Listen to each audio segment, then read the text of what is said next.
خطبے میں نے جس واقعہ کا ذکر کیا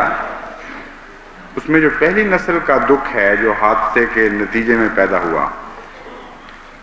اس میں بھی جماعت احمدیہ ذمہ دار ہے ایک حد تک۔ اسلام نے جو بیوگان کی نگہداشت کی تعلیم دی اور ان کی دوبارہ شادیوں کی تعلیم دی، اگر احمدی سوسائٹی اس طرف توجہ نہ کرے اور فوری طور پر بیوگان کی سرپرست نہ بن جائے اور اسلامی تعلیم بتا کر ان کی غلط قدروں کو زائل کرنے کی کوشش نہ کرے، ان کو صحیح اسلامی تعلیم سے وہ آگاہ کر کے آمادہ کرے کہ وہ جلد از جلد دوسری شادی کریں اور اچھے نیک مردوں سے جو یتامہ کا خیال رکھ سکیں ان کی شادی کا انتظام نہ کرے،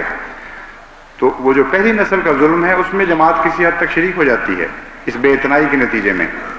تو یہ بات میں کہنی چاہتا تھا جو اس وقت نظر سے رہ گئی، اب اس کو شامل کریں اس بات میں